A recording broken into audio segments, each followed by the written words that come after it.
This program is part of the exhibition Radical Kinship, curated by Chloë Flores, which has been on view at FCCW this summer from May 16th through August 2nd, so you have a little over a week to see it.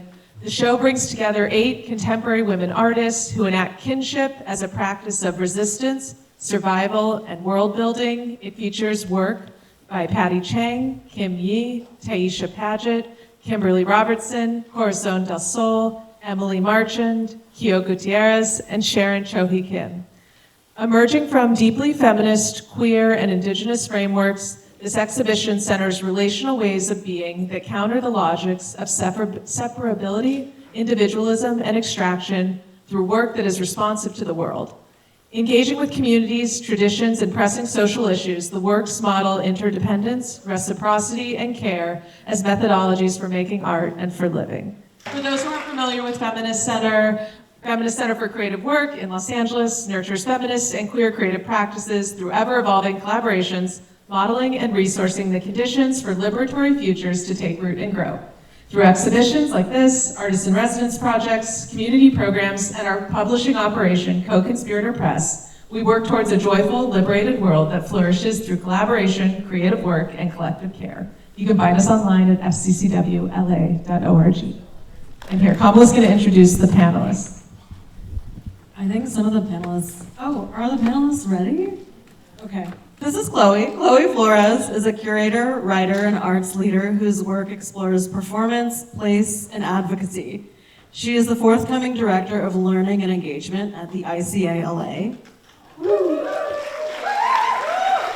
And she's also the curator of Radical Kinship, which we just talked about. And it is on view through August 2nd, so come see that. Also on this panel, Kimberly Ye is an artist whose interdisciplinary research-based practice produces films, performances, writings, and installations rooted in her communities. As a queer first-generation Chinese American, longtime worker in the sex industry, and mother of 2, she makes work for and with people whose lives are routinely misrepresented, using humor, autofiction, and pop cultural aesthetics to translate marginalized experiences into mainstream visual language. Currently, she lives between Ho Chi Minh City and Los Angeles, organizes with the sex workers at Sex Workers Outreach Project LA, and slaves alongside her subby hubby beneath their 3- and 5-year-old. Her writings can be found at ladyscumbag.substack.com. Yay. We also have Lauren Levitt, a postdoctoral researcher at the Excite Center for Teaching and Learning at the University of California, Riverside. Her book, Sex Worker Solidarity, Networks of Caring and Sharing, forthcoming on NYU Press, examines how sex workers and sex worker organizers in New York and Los Angeles develop non-biological kinship structures and engage in non-capitalist caring and sharing practices to manage precarity, stigma, and criminalization. Their current project explores how sex workers create cultural content to represent themselves, build community, and organize politically.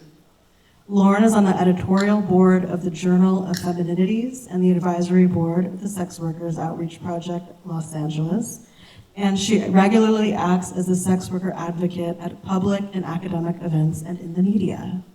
Lauren. And finally, Lotus Lain is a globally recognized influential public figure in the realms of consent, sex workers' rights, self-advocacy, and intimacy. Throughout her 12-plus year career, she's been a dominatrix, Hall of Fame adult performer, a published writer, guest speaker, producer, and now intimacy coordinator for mainstream TV and film. Lotus has appeared at South by Southwest and on Showtime and Netflix for her work. Most recently, Lotus has spoken at the UN in Geneva and New York to inform the Human Rights Committee of the US government's failures to prevent trafficking and discrimination against people of LGBTQ identities. Lotus Lain. Thank you. I think I'm gonna sit sit on the stage because I have lots of things to hold and I feel like it'll be difficult in the chair. Thank you all for being here. Thank you, Feminist Center, for supporting the exhibition and for making this panel and screening happen. Kim, I wanted to start with you. One of the ideas that runs through Radical Kinship is that relation is not sentimental, that it's infrastructural, that it brings out the possibilities of people to be together. It is this web of interdependence that care is a part of. And so I was really curious what forms of care you were hoping to bring forth in the film that maybe are invisible to us as we consider conceptual norms around family and parenting and even work. I think in our society, we really like to have dramatic moments, big disruptive events to point towards that get recognized, whether it's like wars or conflict or drama or stereotypes of who people are. Parents, mothers especially, are very flattened out by their role, as are sex workers. In common narratives, there's not a lot of room for complexity in those roles, right? And so what I wanted to do with this film is to really create a web of people's stories, people telling their own stories from their own words, from inside their own homes, that can create a more complex narrative around what it means to be a caregiver today, what it means to be a parent, and what skills it actually takes to do sex work today. I think it's so easy to make sex work and sex workers into a caricature or an abstraction that points to moral depravity or criminality or things like this, but those assumptions clearly show that those folks have no idea what it takes to screen people, take bookings, make people feel safe in a space and sexy in a space, even when you yourself aren't feeling that way, right? Like, care is not just like a feeling, but it's also a performance, like an affective performance.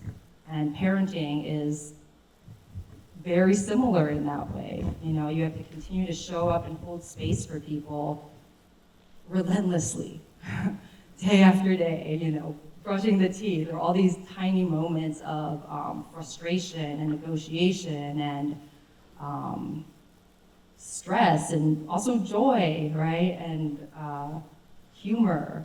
And so the thing I wanted to really put into form with this work is that these endurance roles that we take on as parents and sex workers and organizers as well, that's what actually sustains community and connection, families, this country, the world. It's not these big disruptive actions. It's actually just the daily grind of showing up over and over again in all these different ways, whether that be through giving people who lack intimacy a chance to reconnect with pleasure and human touch, or raising a kid on your own when you don't know how that's going to work.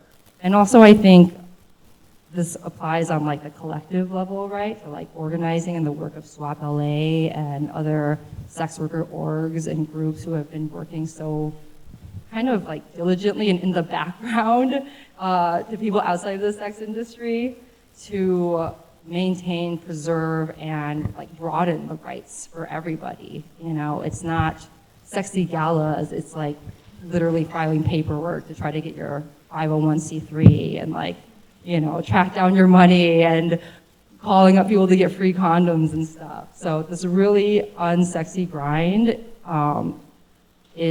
I wanted to make it into a sexy film. You succeeded. Yes, yes. Lauren, I have a similar question for you. Another idea that runs through Radical Kinship is that radical forms of kinship often emerge when institutions fail us, and that shows up a lot in your research, that these forms of kinship aren't inherited, they are cultivated. And that's a little bit of what Kim was talking about too. Your research suggests that because sex workers have been excluded from legal, medical, and labor protections, they've developed alternative infrastructures of care. I'm curious what you would say those communities understand about care that our formal institutions often fail to recognize. I really like this question. I think it's a really astute one. I think the thing that these alternative kinship structures recognize is that that care is social. It's not individual and it's not familial. We can't do it on our own. In order for people to be cared for, we need to not just be thinking about like self-care or like caring for our parents or caring for our children. We need to think about the ways in which care can be distributed throughout society and the ways that we care for each other, like all of our friends and chosen family members and biological family members, but like also the way that we care for people that we don't know and people who we don't like, you know, people who we disagree with. We need to think about how are we going to care for like all of the people who like voted to take our rights away. Like we have to take care of them too. And so I think that's what these structures really get at, is like that it's not individual. It really is care is social. Lotus, something that you said earlier when we met has really stayed with me, and you mentioned it a little bit in the film. You said in our conversation, everything that I've ever learned, I've learned from sex work.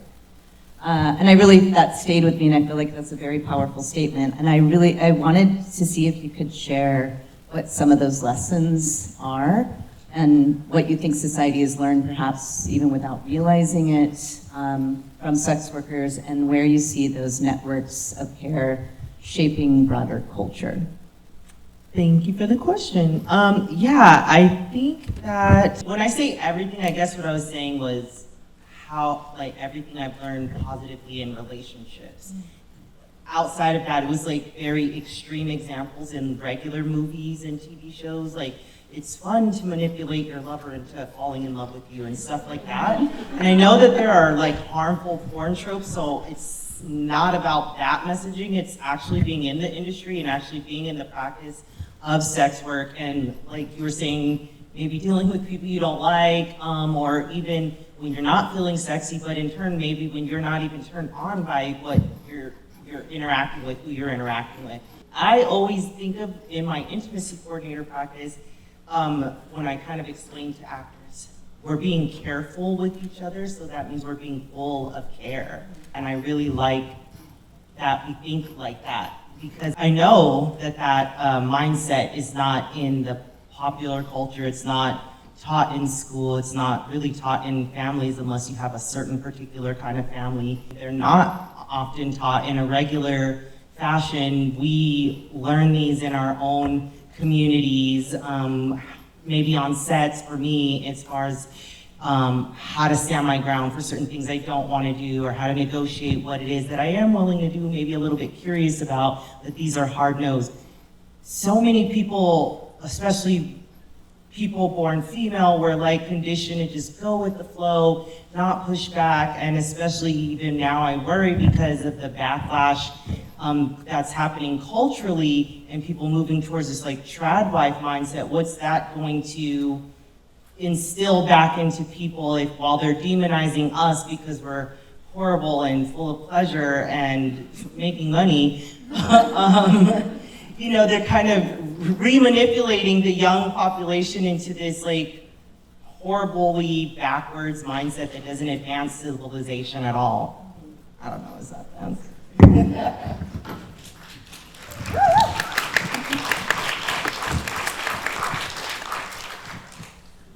While each of you works different in a different field, you're engaging in reshaping how sex work is understood. Kim does it through art, Lauren does it through scholarship, and you do it through organizing and advocacy. So through your work, each of you invites us to consider who gets to author the story of sex workers and what becomes possible when sex workers represent themselves rather than be represented. I would love for you to share with us who has traditionally benefited from telling stories about sex workers and what shifts socially, politically, and culturally when sex workers reclaim that authority. And I know in the film they even spoke about the burden of having to also pick up that work. So if you want to speak to that too. Sure.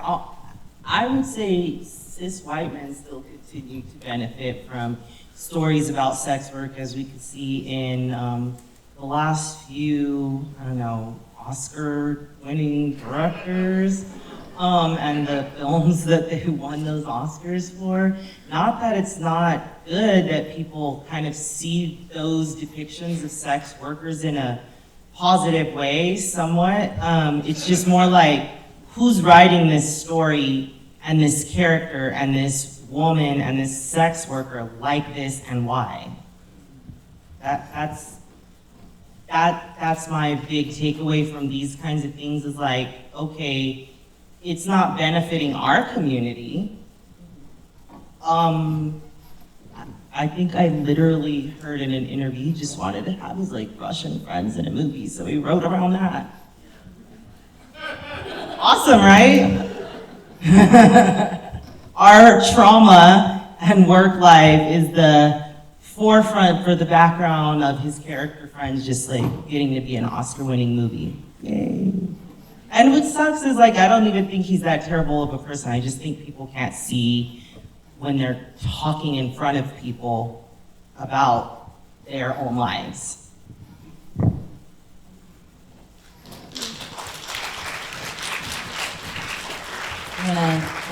Does Kim and Lauren want to talk about representation and? Yeah, it just makes me really mad.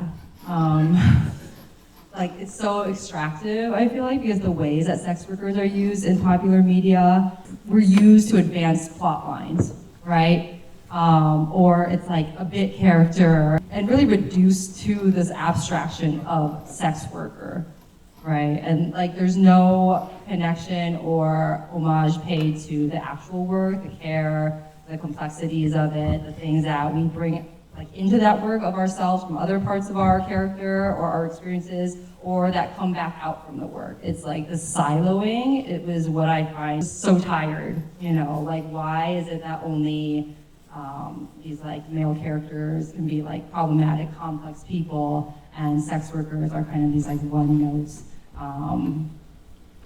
stereotypes, you know? And if that is like the only thing that is out there in popular culture for people to refer to, or that's the most widely disseminated thing, it's like that association itself does so much harm. Like when people think of, like, learn someone's parent is a sex worker, like these are the images that then get conjured up, and there's like a zillion associations that happen like a split second before they know anything about them. Like it causes people to lose custody of their kids. It causes like real harm to families, to children, to the parents, you know, and it's used to like police how families can be and what kind of sexuality is allowable in this state, right? Yeah, so within the academy, I guess, historically, sex workers have been represented, studied, written about, initially within the field of sociology and criminology, sociology of deviance.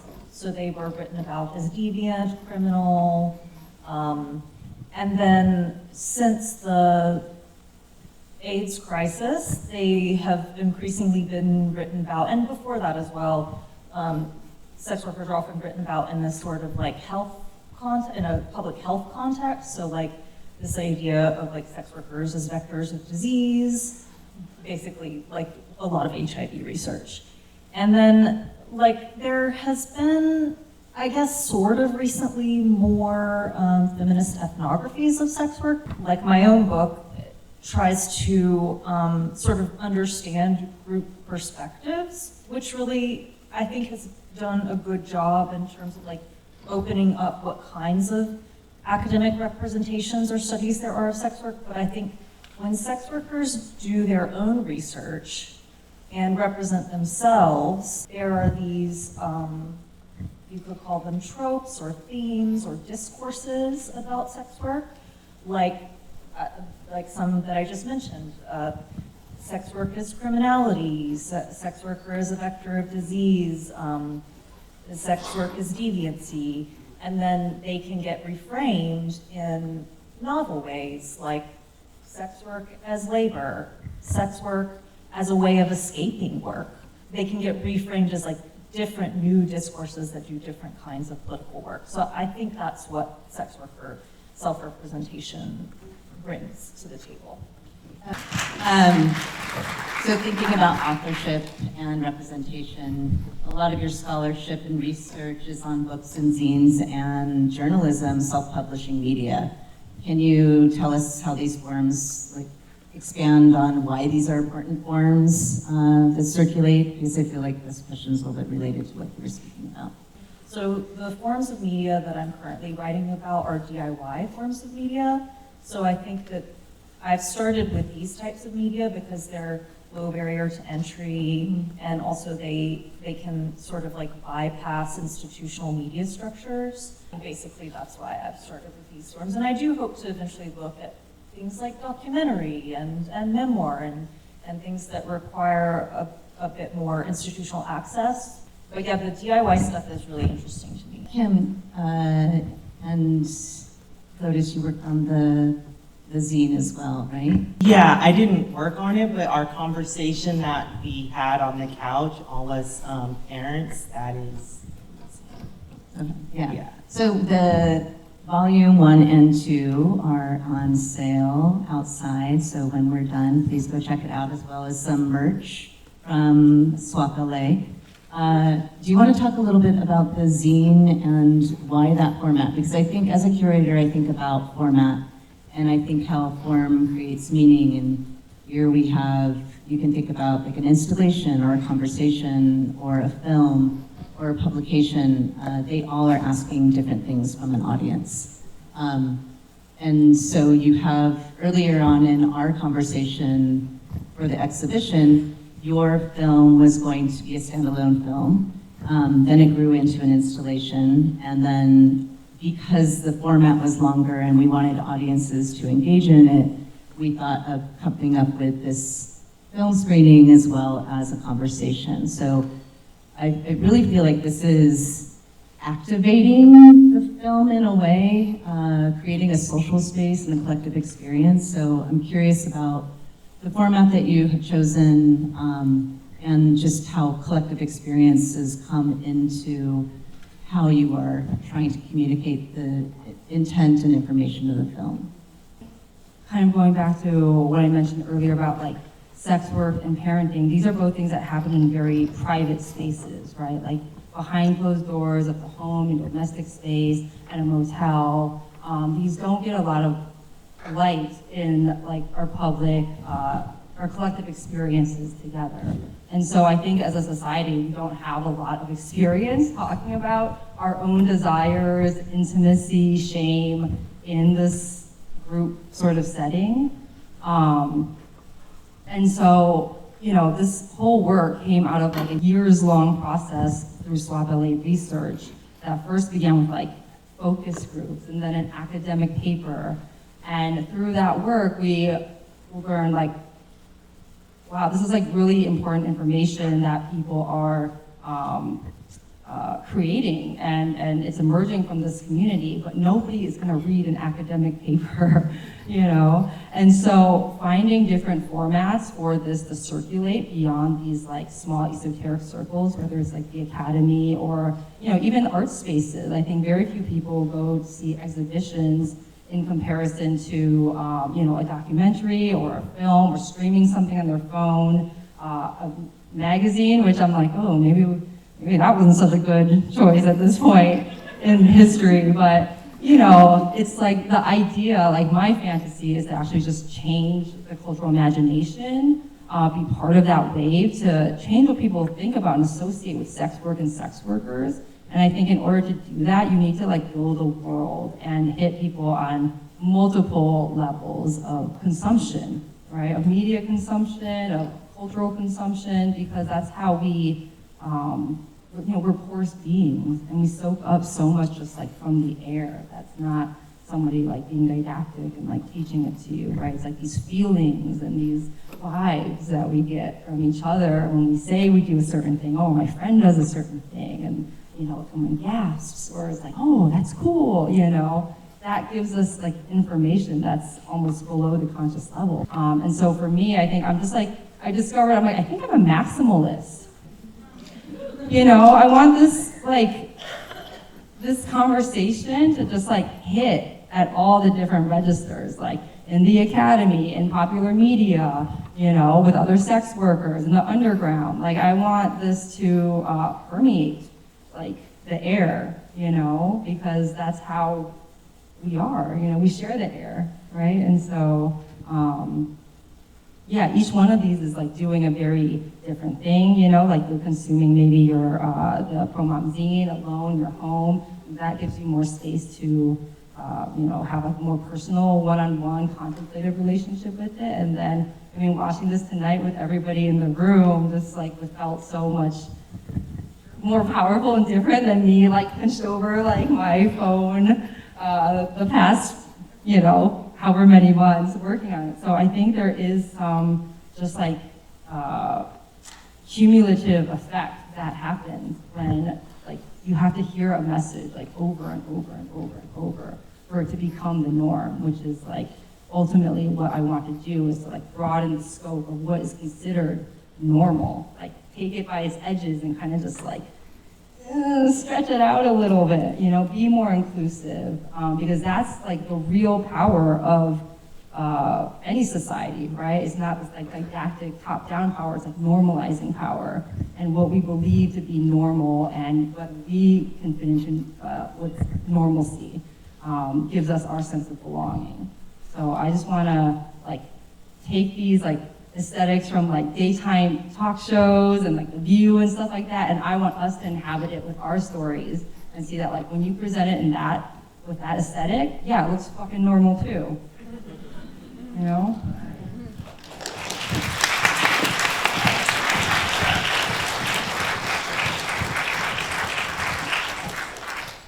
I have one more question that I'm asking all of you. There's a very large setup for this. So I really appreciate what you were saying, Kim, because it segues pretty much into this question. Like, in a political moment right now where we're seeing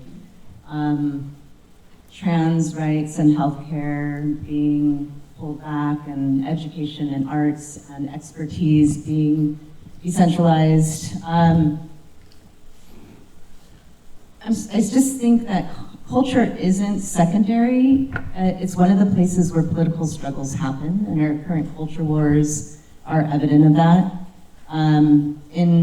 I always think about how is art going to affect change on a level higher than what I think it operates as, because we hear that art, scholarship, and advocacy raises awareness and creates visibility, but awareness and visibility seem like a really low bar at this political moment.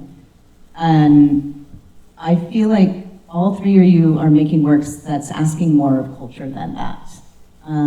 Your work circulates knowledge, it creates community, it influences policy, and produces resources that people can actually use. I'm curious how you think about the relationship between representation and action. Where does culture production stop being about visibility, awareness, and representation, and start becoming a part of the infrastructure that actually sustains a community? And what must occupy visibility, awareness, and representation for cultural work to build more solidarity? Yeah, I wanna answer this one because I think it's a bit of a red herring, and I think that you did it on purpose so that we could push back a bit. But like, I don't think that there is a clear separation between representation and materiality. I think that is just not true.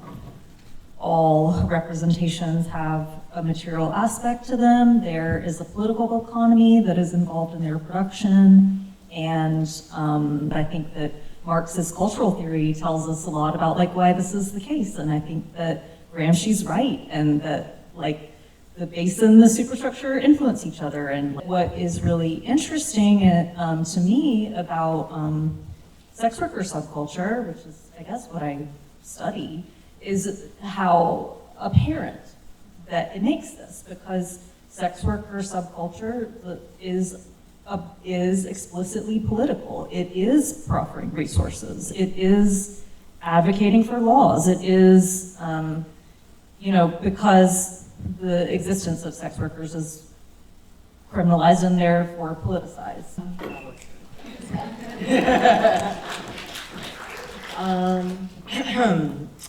Let me see. I think the way I am going to answer this is by going back to the earlier question you asked me about what are the contributions. I think my mind just like blanked out. But one of the things I think of is like our health system in the porn industry, and how all of the contact tracing practices that everybody implemented to get over the COVID crisis literally came from our productions. I remember our executive director being at Free Speech Coalition, which is our industry's trade organization that advocates for the legality of the industry. I remember them being on the phone with like various heads of big studios, major production studios in mainstream Hollywood and TV and film, and even like the CDC or the WHO, literally, about how do we contain the growth and the rapid spread of disease that are infectious in such a small community. How do we do it? Because, they really did not have a plan for how to deal with COVID, and the contact tracing that we have been implementing this entire time that keeps us pretty much not insulated, but yeah, we would be insulated if people didn't go outside of the performer pool and do unsafe practices, but that's a whole different conversation. The way we manage our health in the industry, I think, is something that the greater public doesn't realize they are now benefiting from on a global level. Even the way we address emerging STIs, even the way that we talk about infections and disease, we try to remove the stigma because we are already so stigmatized, and it still exists in the adult industry, but we are actively educating each other. Just the other day in one of the chats with performers, I might be veering off, but I remember someone saying like, this is not political, I just want to be slutty and fun, and it's like, and someone literally corrected them, was like, no girl, we are inherently political whether you like it or not, so I mean, you could put your head in the sand, but all of this stuff is gonna affect us and we should know about it. And I was like, that's why I love us. Like, we do build grassroots movements, we do self-educate and educate others in our communities, where outside of this, it's very much like, if you don't know, then you're screwed, I know our testing system is even educating regular medical doctors right now on emerging STIs that they never heard of, that we've been dealing with over months and been doing the research on, and they, so we're very much affecting even the future health of people that are sexually active, so. Thank you.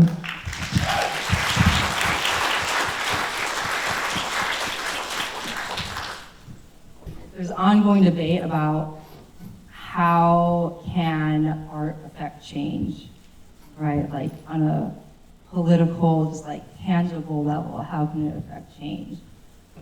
And I don't know that it is actually the best place to affect change in terms of just putting up exhibitions or like through visual culture alone.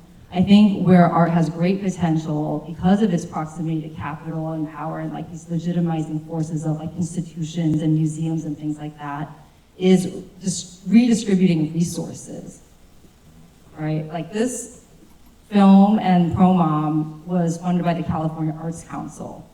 And I got a Creative Corps grant, and then through that grant, we paid all the contributors to write pieces. We paid them to attend writers' workshops, We paid people to edit them, and then we sold them to make like the second issue possible.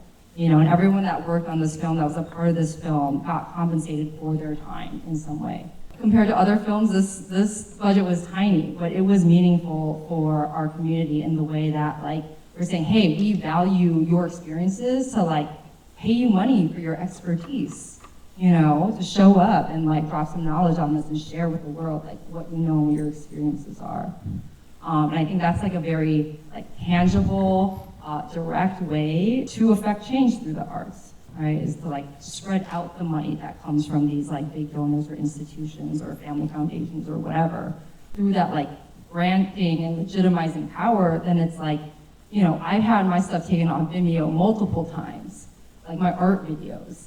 And so as part of the appeal process, I send them my CV, I pulled out like, you know, I got this award, Stanford, blah, blah, blah, and then it got reinstated.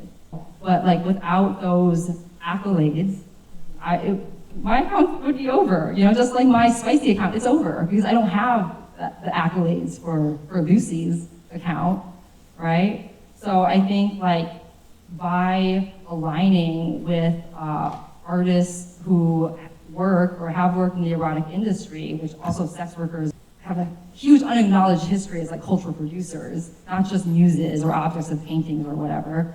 Like that's offering a sort of protection against censorship for those of us trying to like have this conversation in public in a very unfriendly, conservative, backwards ass climate.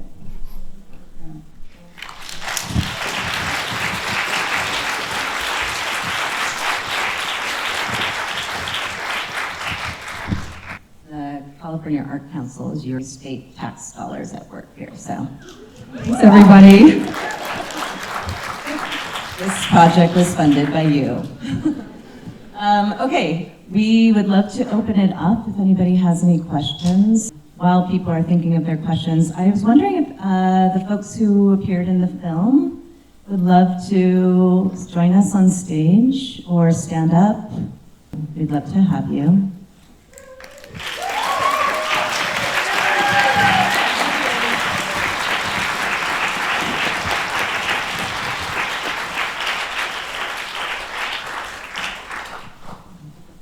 Does anyone have a question? I can bring you the mic.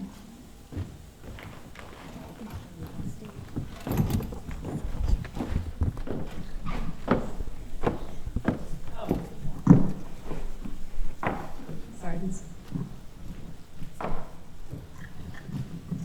My question is, in terms of just the people in the room, like how can we continue to support this film and other stories about sex work told by sex workers themselves? On the back of your pamphlets, we are in the middle of creating a sex worker-friendly credit union because of all of the banking discrimination that people in our line of work experience. Often having our funds completely seized at random, at whatever will of the whim of whoever at the bank decides to close our accounts for whatever reason, and usually we do not get full explanations as to why. It's just like a flag happens on our account. So you can scan the QR code, donate to the cause, and spread the word, because the hope is that we will have this open by late next year, 27? Yeah. But the only way that can happen is if we gain numbers and membership to show that we are a community of abundance and worthy of actually opening a credit union.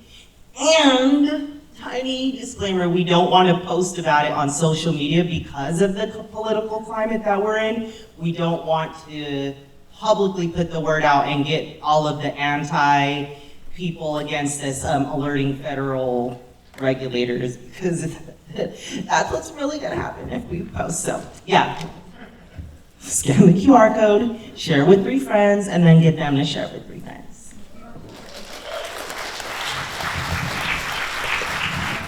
I have a book coming out next year. It is called Sex Worker Solidarity, Networks of Caring and Sharing. It's going to be on NYU Press.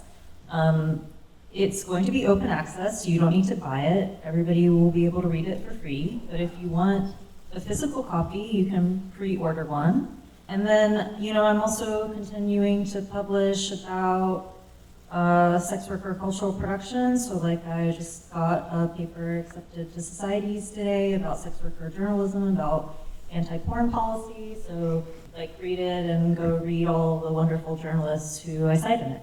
I think in terms of supporting this film and work like this was produced in association with SWAP LA, Sex Workers Outreach Project Los Angeles.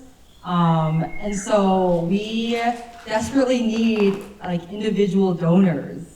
So please make a donation to our org. We have our Venmo and everything outside. We're thinking about making like a sex worker artist fellowship in the future, really like embedding sex worker cultural production in the public consciousness. And so if you can follow us and share the work we're doing, and also just like share this film with people, talk about it to people. If you have connections to film festivals, I would love to talk to you.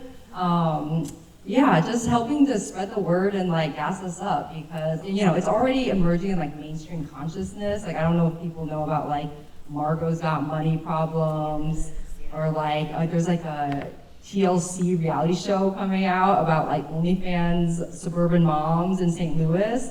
And so it's like the mainstream is like, we're like right on time, but we want like the media that's actually made by sex workers from like our embodied perspective to like actually benefit from this wave. So yeah, thanks for helping us spread the word.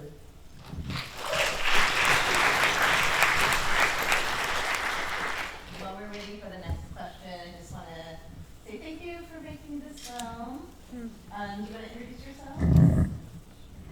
Hi, I'm Lord Destroyer.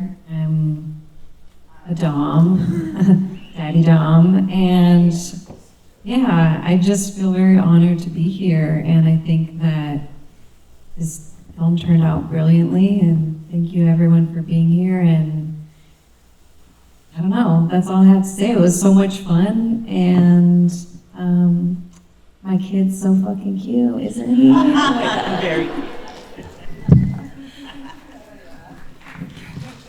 I'm Ella. Yeah, it was really beautiful. I don't know, I'm just really overwhelmed, lots of emotions and feeling all the feelings. And it was 2 years ago, so I don't remember half the things I said, and then seeing myself on screen and, and trying to reflect back. Yeah, my kids, or my oldest is 14 now, and since the filming of this, I've come out to her as a sex worker and educated her on what I do. And yeah, just today I told her we were coming to this, and she was like, "I'm proud of you, Mom." So, yeah.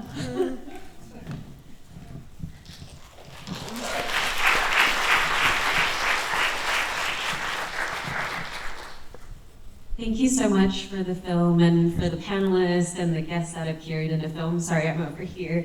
I had a question because I'm sure that there were many footage that you couldn't fit in this beautiful film. Do you each have a special moment that you would like to share with the crowd that may not be included, or your most favorite scene from this movie? Because I feel like a lot of questions was about your knowledge, and I would love to hear what you loved the most out of this screening as well. Thank you. There was a lot of the couch conversation that wasn't put in, but there's one moment that stuck with me, and it's just all of us crying, pretty much. I don't remember what we were talking about, but we were all crying, so I was really excited to see that, but it wasn't in there, and I was like, what were we crying about? Yeah.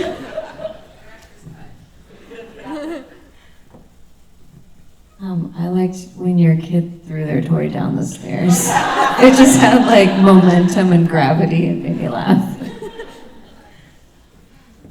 My favorite part about making the movie was dancing in the like fake kitchen. So the B-roll moments of like me doing like playing with my hair and stuff, we did like a whole dance sequence where they just put on music and I just danced all over the place, and then afterwards I was like, fuck, I should have recorded that on my phone. That was so cool, I just felt all empowered. So then after that, we started doing the interview, so I guess I was just fully charged after that. And then favorite part about watching it on screen was seeing that you got my full Instagram screenshot and like all the other pictures that were in there too, so that was fun. I love hearing this because I'm so honored to be able to work on this film for such an extended period of time. And like basically the whole time I've been a parent, I've been like in conversation with sex working parents, and I feel like it's really guided my own experience and identity and expectations of what it is to grow into this role. Your words have like guided me as my kids are now like 3 and 5 and now like 9 months and 3, and as things change, and now I'm not a drinking fountain, I'm a jungle gym, and like just hearing your voice being like, it's okay to tell them you don't want to play.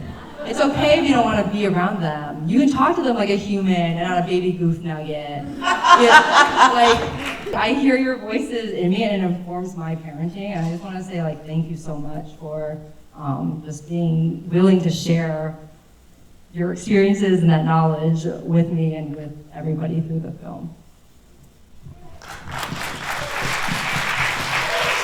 One moment. Go ahead, you two. Hello.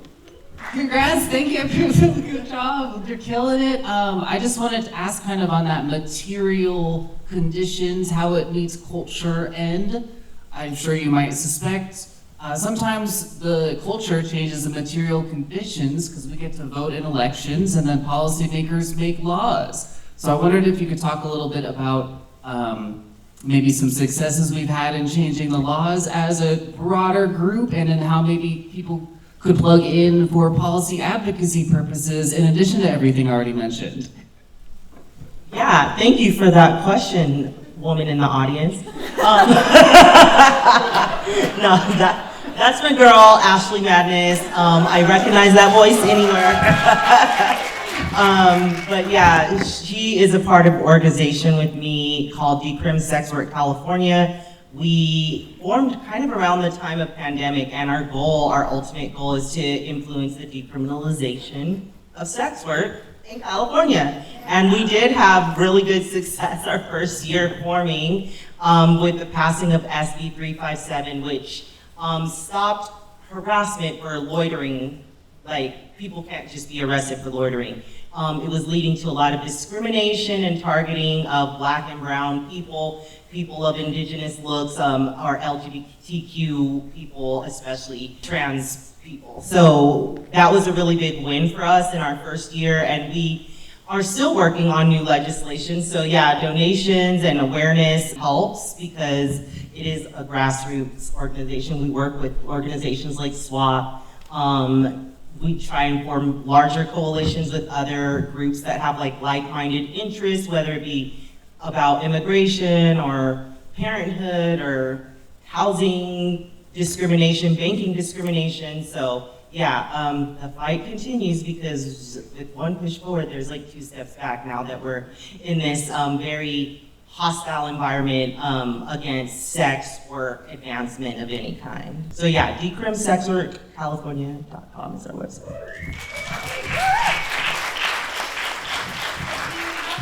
Questions, you can address them to the panelists in the lobby.